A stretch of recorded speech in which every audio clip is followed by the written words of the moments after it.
saja mari kita berdoa mulai. Berdoa kita.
dan menggigit hati ikan hiu. Ikan tersebut mencoba bertahan sampai kehabisan tenaga. Ombak besar membawa ikan hiu ke tepi pantai. Saat itulah tupai keluar dari mulut ikan hiu dan membawa hati ikan kepada sahabatnya. Sampai di tempat ikan gabus, tupai kemudian memberikan hati ikan hiu untuk dimakannya. Beberapa hari kemudian, tupai melihat sahabatnya segar kembali. Betapa senangnya ikan gabus sehat seperti sedia kala. Terima kasih ya, Pak. Sama-sama, Ibu. Nah, di sini yang diceritakan Supa ini pasti ada penokohannya, ada temanya, alurnya, latarnya, amanat-amanatnya. Di situ ada tekannya semua amanat-amanatnya. Amanat itu biasanya, kalian tahu nggak apa? Amanat itu biasanya ditaruh di mana? Di sebuah dongeng. Di akhir cerita. Nah, di akhir cerita.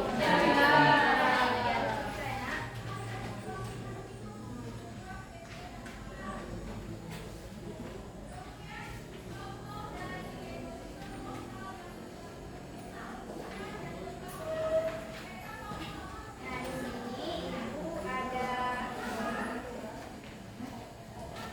itu soal untuk pemahaman kalian tentang dongeng ya.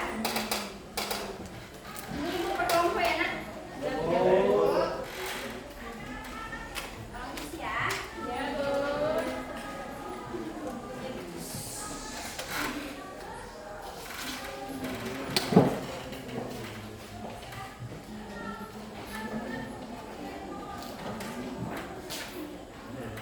Sudah, Nak? Sudah. Sudah.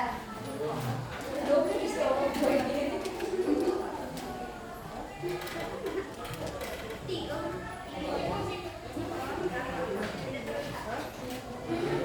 Nah, di sini sudah paham ya, Nak? Apa itu dongeng?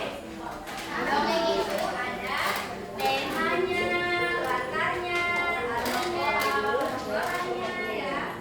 Ada sifat antagonisnya, protagonis. Nah, itu banyak sekali. Jadi dongeng itu pasti ada sebuah penokohan. Nah, itu biasanya itu unsur yang ada di situ dongeng. Kalau penciptanya itu namanya eksplisit. Nah, eksplisit dongeng. Di sini itu lihat, alhamdulillah semuanya sudah mengerti ya tentang dongeng. Karena siapa di sini yang suka baca dongeng? Saya bukan. Nggak terlalu banyak membaca ya. Nah. Saya, Bu. Sedikit yang suka literasi.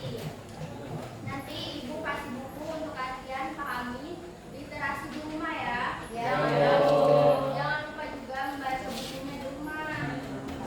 Ya, Ibu pemahamannya dalam bisa belajar di rumah.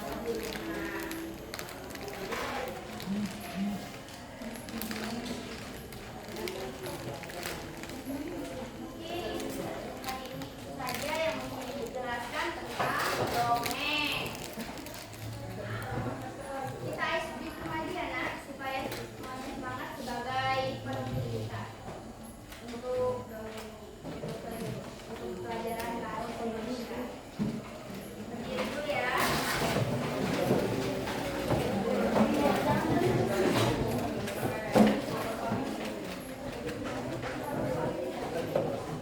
Nah, kita sedikit tepuk semangat.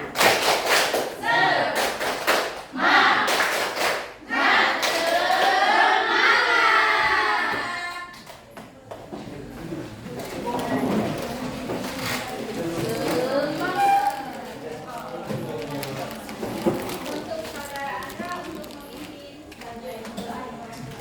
Ya, Bu. Sebelum pulang, marilah kita berdoa terlebih dahulu. Berdoa mulai.